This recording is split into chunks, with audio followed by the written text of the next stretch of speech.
but like we got time. Like, So I deliberately I decided not to think about what I was gonna say. mm-hmm. I was just like, I looked at the questions, and I was like, okay, I think I can hit those, Yeah.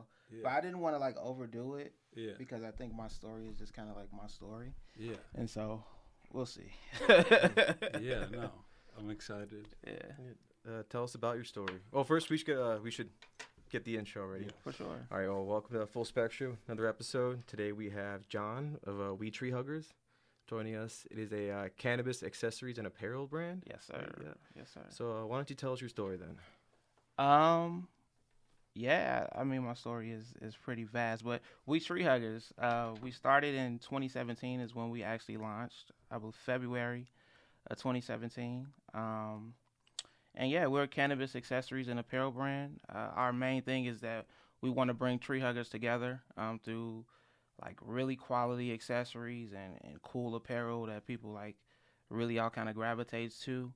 And we've been pushing this. I think we're entering our 2024 now, right? So we're entering our 7th year, I want to say.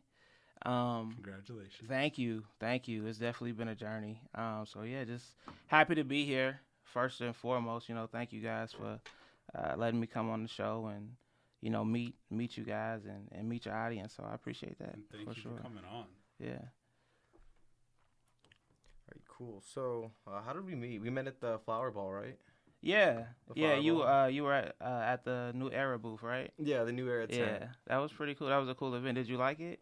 I liked it. I was severely underdressed. I had jeans and a hoodie. And, Ashley, the person who I was doing it with, she had like a freaking ballroom gown, makeup all done, backless. She went all out. Me, I was sitting next to her on the runway, just like in my jeans and sweat hoodie that was stained. Yeah, I spilled something on it. Oh my god! Everyone else there was just looked so nice. It was pretty fly. Yeah. We dressed up, me and my wife, me and my lady. She definitely did all the picking of the outfits though, so I can't take any props for that. She definitely any flyness was not me, it was her. So yeah. No, yeah, for sure. But yeah, it was definitely a great event for sure. I actually think the first time I met you, and I highly doubt you remember this, but there was an event and it was in Pilsen, and it had like Sleepy Man extracts and a whole bunch of other vendors. I think Alana with cannabis was there too. Okay. I forget, but Shout out to Alana. I do know who you're talking about. She's pretty awesome. Yeah, she's awesome. Yeah. Shout out to Alana. But yeah, I stumbled upon your booth, and your booth was the only one there that was really selling just apparel and accessories, and you guys had papers and cool merch, and even the packaging on the papers was really cool and unique and different. Thank you, man. And it's cool, and I didn't think that. I don't know. That was probably 2 years ago, maybe. Okay, I was gonna ask you how long ago was this? Literally 2-3 years ago. So yeah, it all comes full circle that you're here now. I love stories like that, man. Like honestly, I can't even stress enough. Like I hear stories like that. I would say every now and then, and it's like, yo, I saw you on the bus 5 years ago, and you gave me some rolling papers, and I've been looking for those papers ever since. Like, stories like that definitely keep me going, and that's dope that you like. I wasn't expecting to hear one here at the podcast, so that's like amazing. Literally, like I just switched back to Android. Like I've had the iPhone 13 for like the last 2 years, so now I jump ship because I'm like, I missed the Android. I got stuck with the iPhone. Now is my chance to go back. But I'm like, now I'm kind of liking it. What do I do? So whatever, yada. I get the Android. Now I'm not getting like half my messages, right? Because it's like tied to the cloud. So it still thinks that I have an iPhone. So Diego is sending like these messages of, informing us about the podcast. And I'm oblivious until I check my IG. And he's like, don't forget podcast today. And I'm like, what? I'm not getting my messages, like, what's going on? And he filled me in. And so when I saw it, I was just like, I couldn't believe it. I thought it was really cool. That is pretty cool, man. Yeah. But enough about me. Like, how did WeTreeHuggers come about? Like, what was the motivation? What is, like, your background? What inspired all of this? A lot. I would say we launched in 2017, right? February 2017. But I was working on it pretty diligently from late 2016. I would say I can remember actually the night that I'd like decided. I had been thinking about it beforehand, like, oh, I want to do something, like maybe I'll do something in cannabis, or because I was at that time I was like falling in love with cannabis myself. I was a quote unquote late bloomer, because a lot of people are introduced to cannabis a lot sooner than I was. I think I was about like 23, 24 when I really got into the plant, I would say, got into cannabis. So that was about 2016. And it was the night that actually the president got elected. That same night, a lot of people was focused on the presidential election, but that same night, 7 different states changed their laws on either medical or recreational cannabis. And that fact kind of stuck with me that night. I was just like, man, that's pretty big, like 7 states. And it was apparent to me that it was just a matter of time before all states did in some capacity, and this transformed from just like a thing that some states are doing to the majority of states will eventually change their laws on either medical or recreational cannabis. And I still believe that. And I think it's going to happen faster than I thought it would happen back then. Mm-hmm. So, but kind of armed with that knowledge, it kind of pushed me to get serious about it and like start to learn about what I need to do and what I wanted to do. Because when I first started, I didn't know what I wanted to do in cannabis. I just knew that I'm really starting to I'm starting to enjoy cannabis myself. And I want to do more with it. And I didn't know what I wanted to do with it. So it was a lot of just kind of like discovery and what do I like about the plant? What do I want to do? How do I want to help people? Do I want to help people? And that kind of landed me towards what the first thing we did was we released a comic strip. And it was called The Tree Huggers. It was based off our mascots, Doob, Indy, and Shag. And we did that for a year before we released any products. We just, every week, I kind of wrote a little script. I had a designer who did the animation, and we released the script. We released a strip like every week. Mm-hmm. And was the designer like a friend? Was it someone you were paying? It was somebody I was paying. Mm-hmm. And she's done all of my design work. She's amazing. I actually met her online. But yeah, that's pretty much my start. I was actually working in a school at the time as like a lunchroom attendant. So I had like no money. Mm-hmm. I had like no money. I had like no experience. I had never made a product before to sell. I had never made any kind of strip or animation or wrote anything. I just was like, I want to do something with this. And I really was trying to think of a way to kind of combine all the things that I liked, and I wanted to do that so I could stick with it and I wouldn't give up on it, because I'm kind of an entrepreneur at heart. So I've sold a lot of different things in my life. Like I've sold phones, I've sold energy, went door to door doing different like odd jobs, being like compensated, for sales and stuff like that. Did you ever work at Cutco? I never worked at Cutco. Yeah. That's the one I always kind of skated through. Like everybody's like Cutco, and I'm like, nah, I never did that one. I never sold like the Kirby vacuums or nothing like that. But yeah, I definitely have been in 14 degrees knocking on the door, trying to get a sale before. So, but I wanted that energy, but I wanted it to be surrounded around something that I was truly interested in, and that's what really led me to pushing and starting WeTreeHuggers.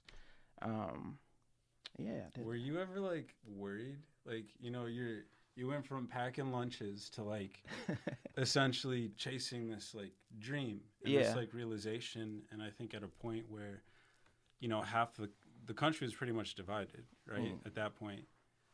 And instead of kind of getting wrapped up in the emotion of what I think is the nation, because I felt like it was an overwhelming sense of, I don't know, happiness and dread at the same time. At the same time. Yeah, for sure. And you're seeing the bigger picture here with the 7 states legalizing. Were you ever worried that like it wasn't going to work? And like, I know there's still a lot more to do, but like, I mean, I saw you, like I said, 2-3 years ago at an event, and here we are now talking, and your following is just going to continue growing as more dispensaries start to open up and as more people begin to see what WeTreeHuggers is about. For sure. Every day. Like, I would be, I would be foolish anybody would be foolish to think that you can go this long and not have, some doubts along the way. Because like I told you, I really started with absolutely nothing. Mm-hmm. But I have also tried a lot of different things in life, so I knew that it might not work, but I also knew that it didn't have to work tomorrow, so here we are in year 7 and, we still moving. Mm-hmm. So like I said, the first year we didn't even have a product because I knew if I rushed it, then it wouldn't really be authentic, first of all, and it wouldn't be good. So like I was okay with kind of taking a slower route. And it's definitely been times where I'm like, we should be here, or, like, why aren't we here yet, and stuff like that. And still today I have those moments where I feel that way. But I also, you have to stay cognizant of the fact that it takes time. It just takes time for anything to really get to where you want it to be. So, yeah, you just gotta keep that at the forefront. Literally, all it could take is one celebrity just putting one of those on, and then it's thousands of followers now on WeTreeHuggers. And we get support from some celebrities. Like La Russell was in town, and I went to go see him at this like small show, but I actually met him, and he put our shirt on and we took a picture. It was pretty dope. And I met a couple of other celebrities before, but that viral moment is always a possibility, but we can't really like build a business on that. Like we gotta do other things, and if that happens, it happens. It's great, and please happen. But like, I think those moments happen like organically, right? Like some people just have connections and have money to kind of attain that, right? For sure. But I think some of the best companies and some of the most dopest products come from something that's organic, made by someone who's just passionate about what they're doing and like who they're doing it for. And I think that gets found, and I think that resonates with people, and I think naturally that starts to build. So even if it's a slow climb, you'll get there. Everyone's journey is different, and like I noticed enough to like remember the name. Yeah. Right? And it's like it leaves an impression. I love it. And I think that's what it's about, and we're here. We're freaking here. I love it. It's so cool to see. What I like is that the cannabis industry is pretty difficult to get into in Illinois, especially. Exactly. And you're like kind of the example of someone who just did it. It's a way to get into the industry. Yeah. Started from like kind of the bottom, and it's totally possible. I mean, like we run into people all the time who are just trying really hard to get in, even to be a bud tender. Yeah. Keep getting turned down. Everyone's talking about their own cannabis brand one day, and you're kind of already on that process, just from the ground up. So it's possible, super possible. It's definitely possible. It just, it takes you actually being interested. It takes passion, and it takes patience, passion and patience. Mm-hmm. And it's two of the most important things I would give to anybody. Pieces of advice I would give to anybody who wants to start a career in cannabis. Have passion. Don't just get into it because it's the popping thing, and you think you could get on and like do something cool real quick. And don't think it's gonna happen right away. So that's what I would say for sure. Yeah, I think in this industry you see companies that are about the money, and then you see companies that actually like understand and like care about the quality and like kind of setting a trend.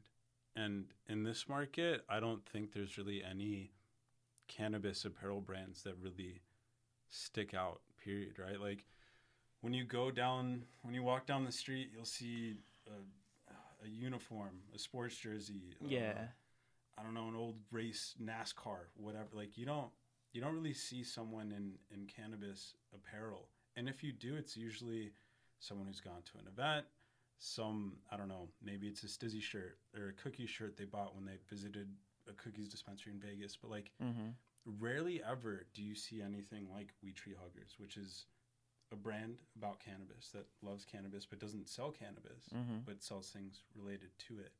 And I think that's smart of you because you're getting into a niche market where there's not really like, there's nobody in it.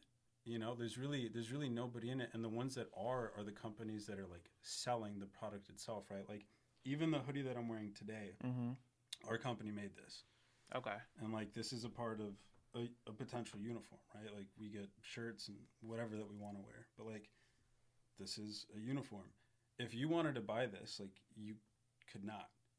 So like how can you make cool cannabis apparel that's like not overtly something that looked like it came from fucking Spencer's, right? You know? Yeah. And like make it stylish. Like Edie Parker's a good example. Like they do their high fat, like I'm not sure if you're familiar with the Edie Parker brand. A little bit, just a little bit, yeah. It's like this brand that Ascend is like tied with, and I think they're based out of New York, but they're like fashion first. Okay. With like love for cannabis. So dope, yeah. Julia Fox, Kanye's ex, posted a video, right? And Edie Parker makes this bag, and it's essentially a bag with a lighter in it, like something that doesn't even have a handle. You just kind of like, I don't know what those are called. I'm not versed in the purse world. Not versed with the purse? Yeah, not versed with the purse, yes. But essentially, she made a TikTok, and like sales for that blew up, you know? And it's like, it's a cool thing. Edie Parker wasn't making this directly for anyone. They just made it because they love cannabis and they love fashion. So why not combine the two in a way that they find cool? That's super dope. And that was kind of like the strategy we had with the comic strip. Like, well, my strategy, you know, I started it. But yeah, that was why I did the comic strip, because it was like, I like comic strips. You know, I like comics. I think I like funny stuff. And I like cannabis. So let's try to put them together. Yeah. And I was really trying to like model after like The Simpsons and like Hagar, stuff like that. Do you remember Hagar? No, it's an old comic strip. I'm a little old, man. I'm a little old, so you might not remember that one. But like Dilbert, Garfield, yes, y'all remember those? Yeah, yes. like so. Yeah, I kind of wanted something like that, like a, and also you know how like Simpsons is, kind of like gag-a-day style, where like every day you don't necessarily have to watch every episode to understand what's going on. Yeah. That was kind of the sentiment behind it. So yeah, I love that. Yeah, for sure. But yeah, like you said about like merging fashion. First of all, it is so hard for me because I'm not a fashion guy. You know what I'm saying? So like making the actual merch, like shirts and designs and stuff, is like, it's like one of the hardest things for me. Like every day I'm like, man, I need something better, because like this is dope, right? But I want something better, you know. But I'm just not capable of it. Is that glow in the dark? No, we have glow in the dark ones. Yeah. A couple, like got like three made. I got one, and I gave 2 away as gifts. But yeah, they not like mass production, nothing like that. Yeah. And you brought some products with you today. Do you want to show us what you got? I brought some gifts for you guys. Thank you again. Yeah, thank you. Too kind. Let's see. So yeah, can you open that? It's like plastic. Mm-hmm. It's like you got to rip it out the plastic. It's pretty brand new, you know.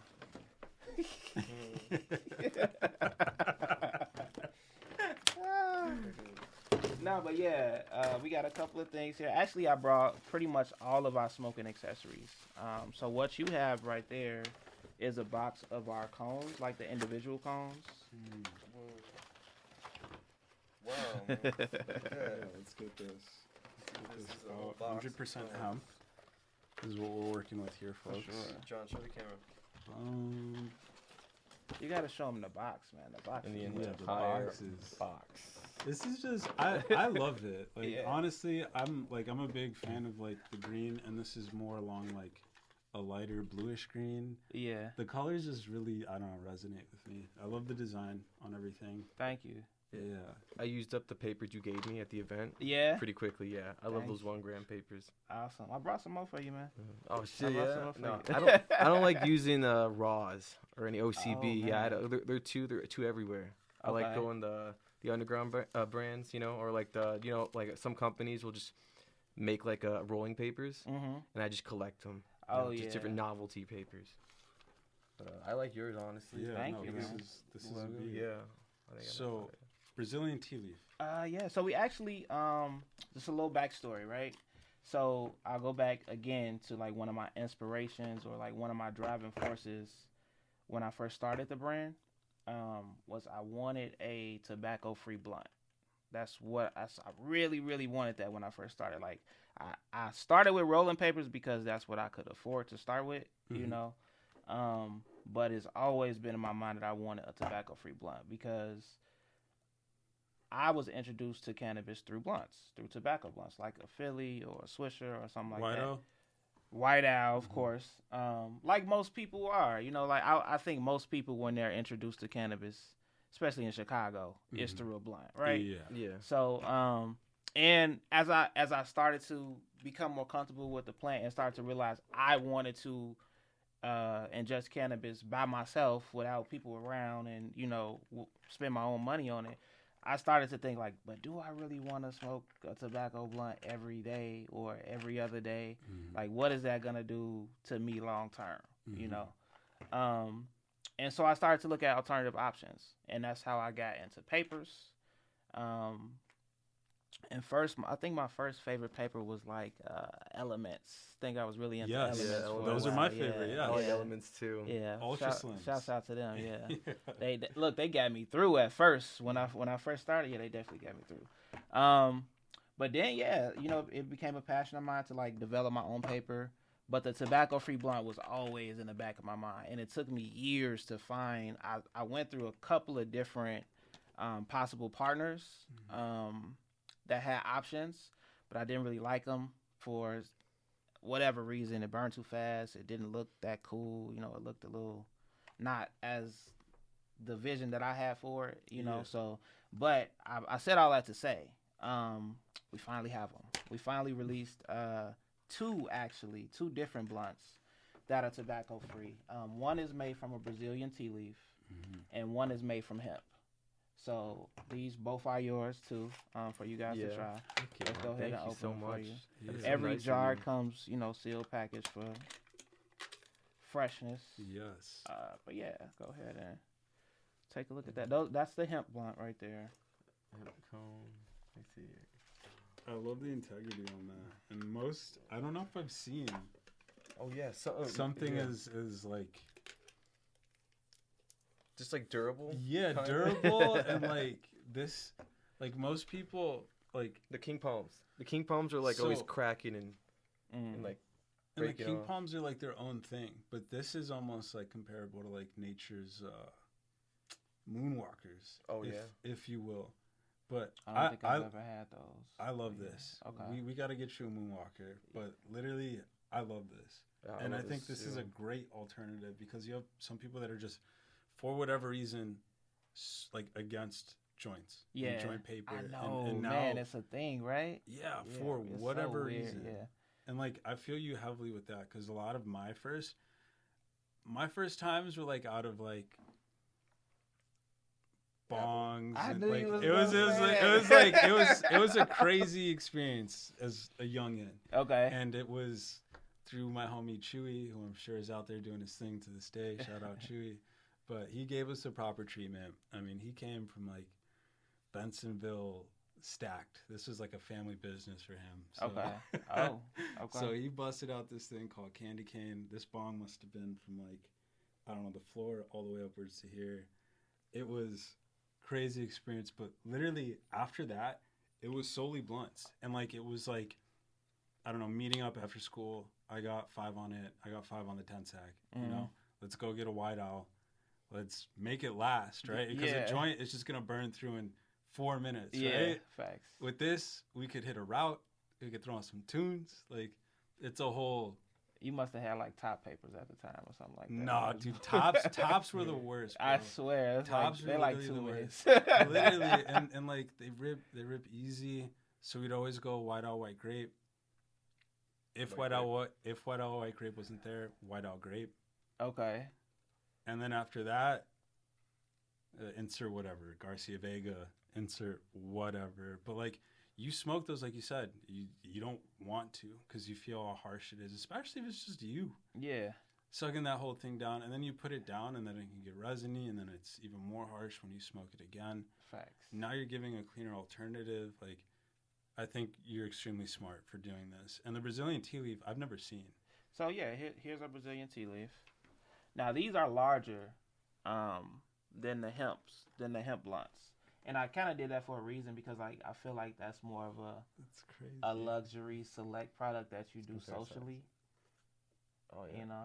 Yeah. And these, well, at least personally for me, these are something I would do. I do them socially, but, like, I will do these by myself. You know what I'm saying? I'll roll one of these up by myself. Yeah. Though the tea leaf blunts I typically do when I'm with friends or, like, you know, trying to be a little fancy. Yeah, those smoke phenomenal too, by the way. Yeah.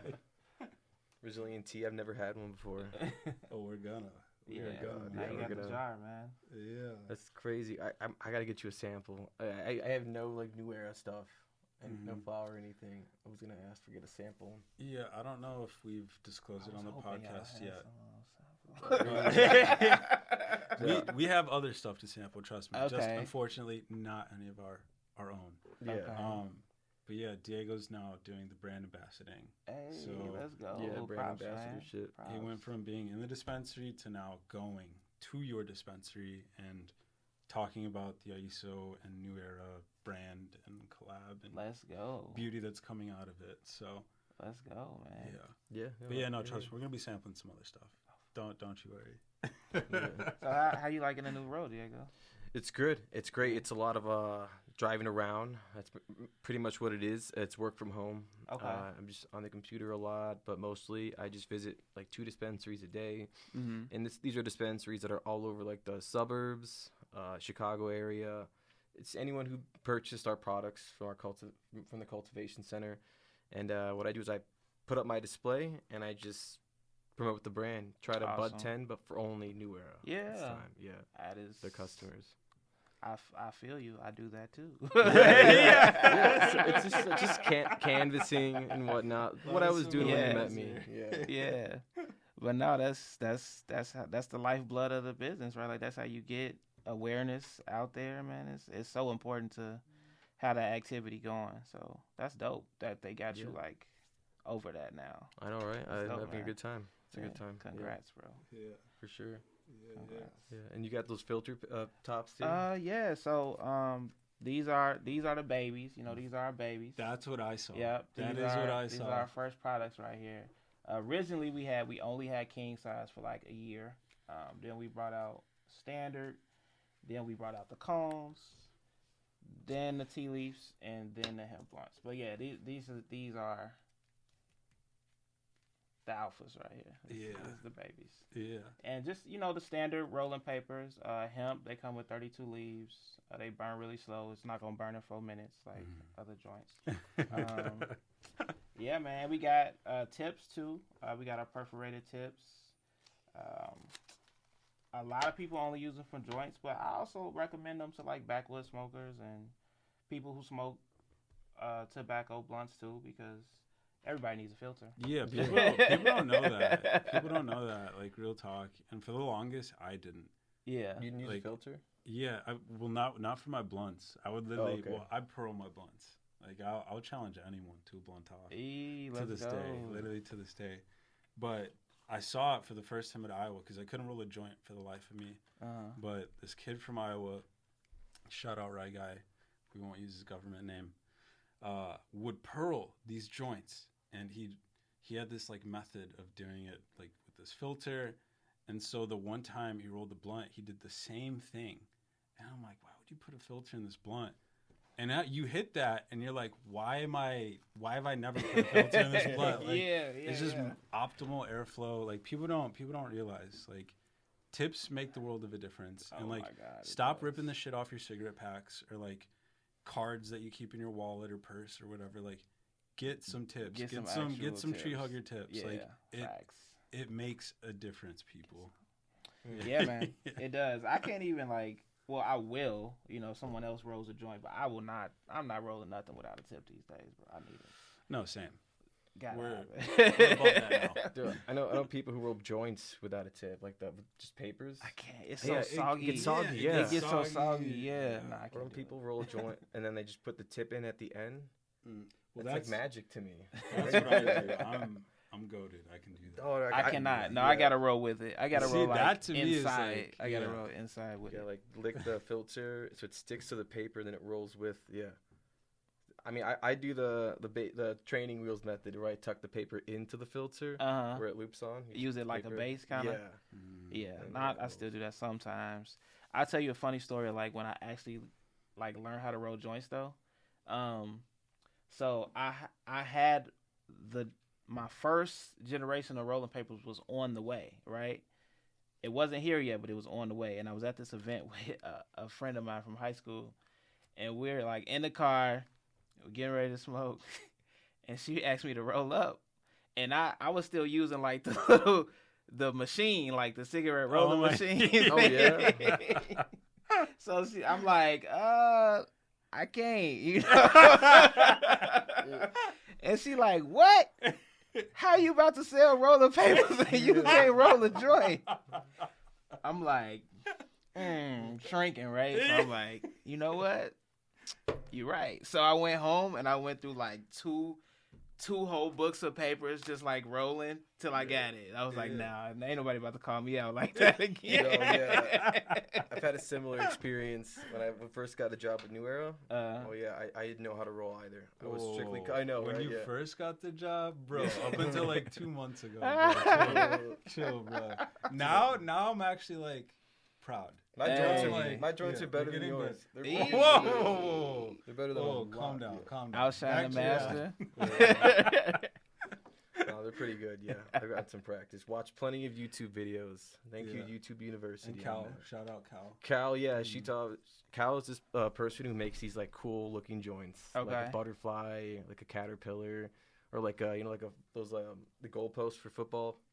Goalposts, yeah. Honestly, that'd be a pretty good connection to like link you to, because she does these crazy joints. Like, we'll show you her IG after this, but literally like a mallet or like a hat or like just these odd, crazy creations out of like joints and joint paper and like I forget what kind of glue she used, but it's like safe glue. But I think that'd be like a beautiful collab to show off what you got. Yeah, that would be dope. Definitely show me give her the papers and the filters. Yeah, and this is like just out of rolling papers. Yeah, just out of rolling papers. Yeah, no, she's like crazy talented. She does, I think, brand work for Arise, if I'm not mistaken. Okay, who's another great company. Yeah, like one of the big MSOs, but an actual, good, really, really cool. Yeah, look, so company. She made like a hammer. Sweet. A hammer. Like a hammer joint. Right here, hammer joint. And she's good, and this one is one of my favorites, Dragonfly.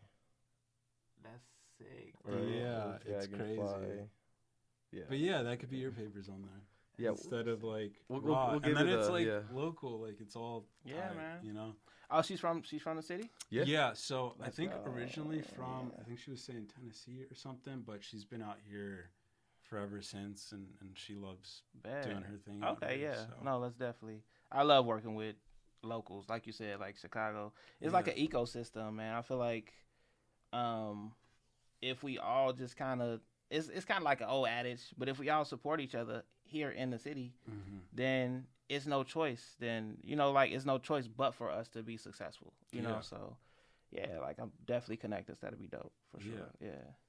And like. So what have been some of like the learning lessons that you would like advise to anyone listening who's like interested in maybe wanting to get into the cannabis space but maybe didn't win a license or didn't see a legal, I don't know, like a lottery angle, like what would be your advice to someone who has an idea but is just afraid?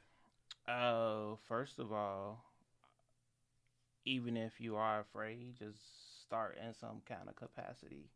You know what I'm saying? Like you might not be able to execute your full vision right now, and it's probably not smart to.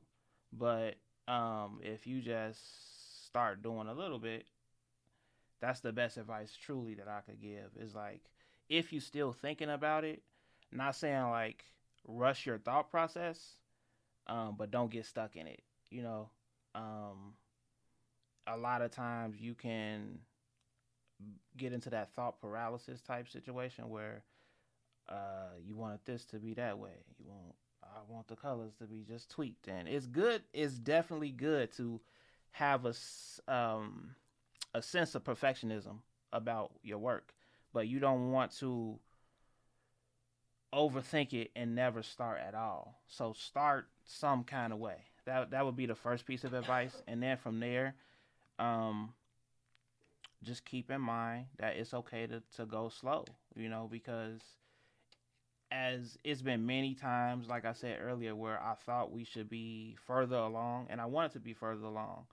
But then as time kept going, I learned something else, or something else comes into my knowledge pool, and I'm like, dang, no, this is something I definitely need to implement now. Like, even with the Brazilian tea leaves, like just the other day, I was just crunching some numbers and getting some reviews, and I was like, you know what? It'd be really dope if we actually released a smaller portion of these, not because like this has 26 in it, which is, you know, it's kind of a lot, you know. But I was talking to a couple of customers, and they was like, yeah, I want like a smaller travel size, you know, something that I can take with me. And was like, yeah, I should do that. But then I was like, if I had a thought of that earlier, then I could have made that tweak. Or let's put it in the opposite perspective, and instead of buying a limited amount of these, I went and I bought 10,000 of these. Then I would have no funding to do any kind of pivoting or changing or anything like that. So it's good to start small, because if you make mistakes, or if you come up with ideas that could make your process better or your product better, then it's easier to make that change, you know. But if you humongous, it's really hard to make a change because you already invested in this direction. Yeah. Is that making sense? You got to be wise. Yeah. You can't.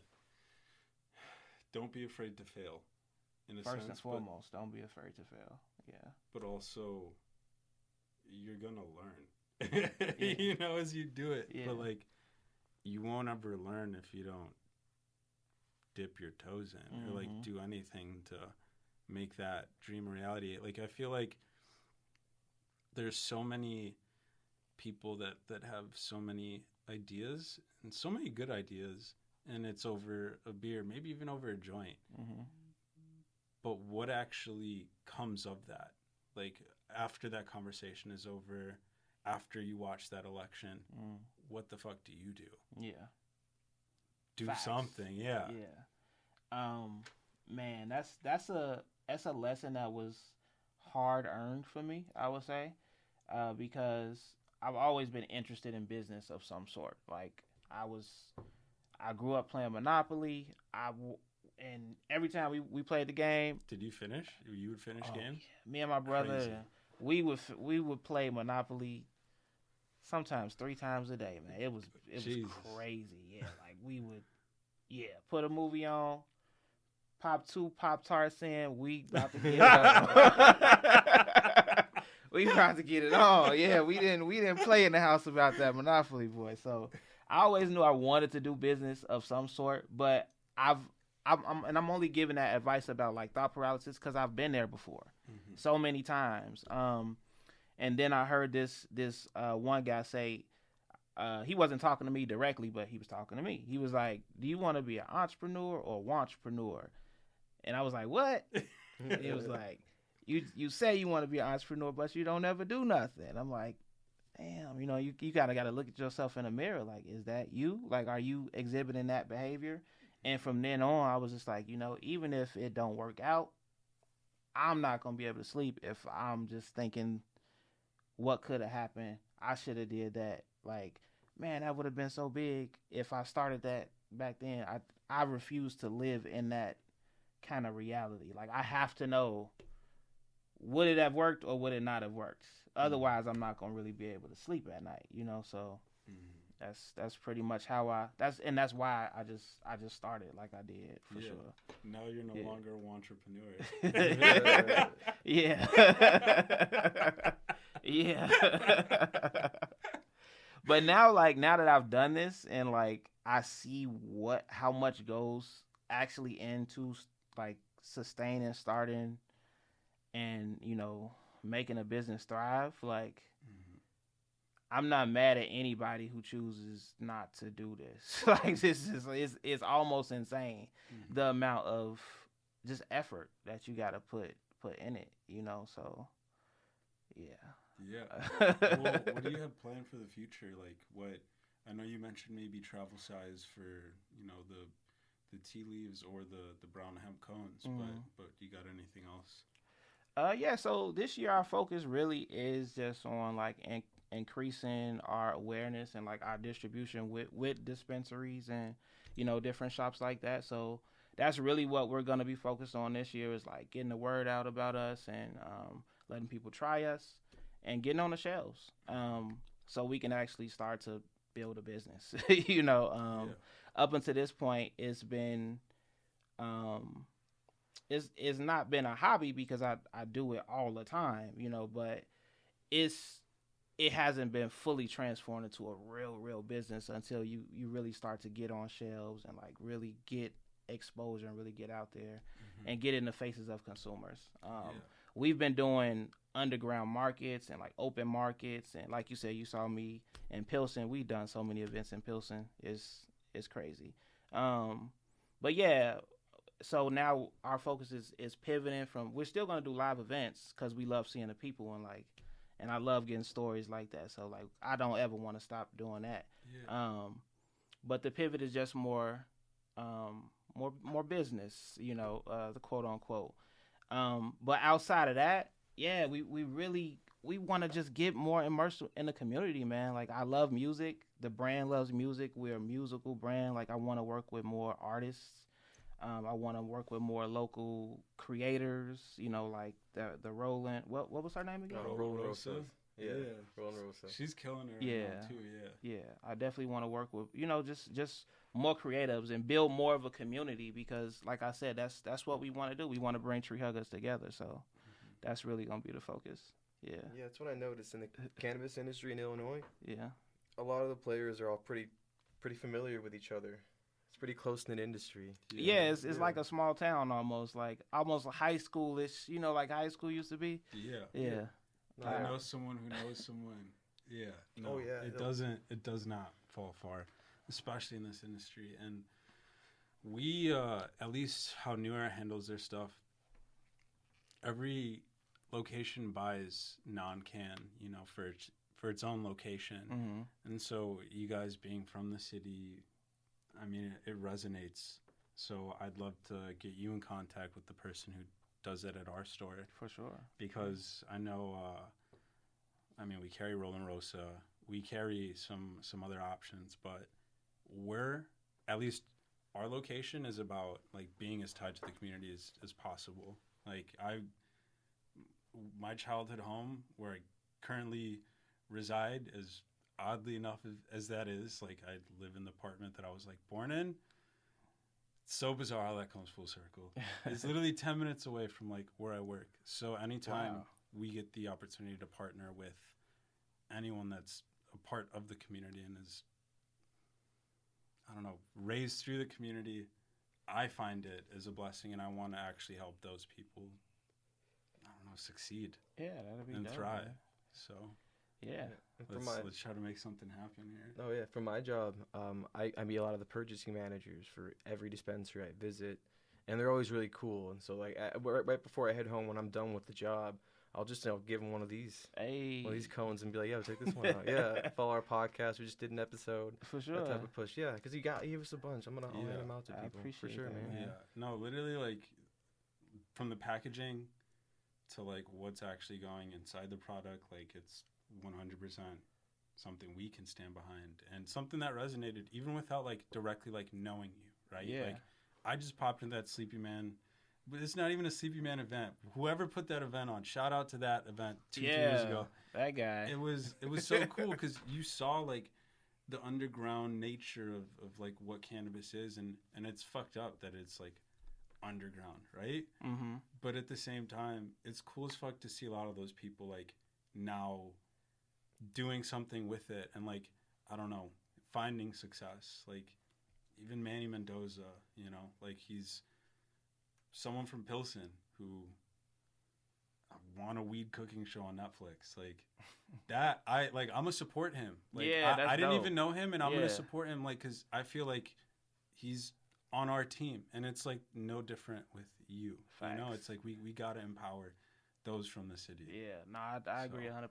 And Chicago is full of a bunch of go getters, man. That's one thing about the city, bro. Like, and I think that's why we rally behind people. Like when they get that foot out there and it's like, oh, like, yeah, let's support them because everybody else here is a go-getter too. So it's like they know, like you understand like what they had to go through.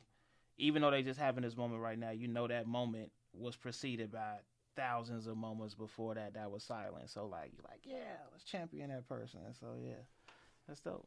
Yeah. All right, cool. I think our battery's about to die. Okay. But honestly, John, I appreciate you coming on. Yes, thank you, John. Thank y'all for having me, man. Yeah. So much. This was dope. This was really dope. Jon, Diego, I appreciate it, man. Anything else you want to say before we end it? Yes. Thanks Where for can that. people find your stuff? Where can people buy your stuff? So right now we're currently in Mission dispensaries. We're in Green Rose. We should be in Grasshopper really soon. Nice. Also, we're working on Viola too. You know, just gotta connect with them. But yeah, so check us out. If we're not in the dispensary that you are in, ask about us when you get there. Just be like, hey, have you heard of WeTreeHuggers? They're from Chicago. I want them here, you know, because I probably have reached out to them or tried to. So, yeah, that's where you can find us right now. You can also DM us on Instagram at WeTreeHuggers. We have a website too, www.WeTreeHuggers.com. And yeah, that is the outlets where you can find us. We are looking to do an event this year, one of our first events ever. So be on the lookout for that. It's going to be pretty dope. I got a couple of musical people in mind to have there. So, yeah, just be on the lookout for us to do a lot of cool things. Also, if you are a writer, this is a big one. If you are a writer and you want to write for WeTreeHuggers comic, please DM me. Please DM me. Yeah, I would love to have somebody to collaborate with, like with writing, because it's time for us to put out a new season, and I just want it to go that extra mile. So if you write, comedic writer, you think you got it, hit me up and let's work something out. Maybe Zoe. Christian. Zoe or Christian. Christian Yeah. Royce. Yeah. We got some. We know some people. Yeah, let me know. Yeah. Zoe, I'll blow. Let me know about all of them. All right. Again, once again, John, thank you for coming on. Thanks, Diego, man. Thanks for having me.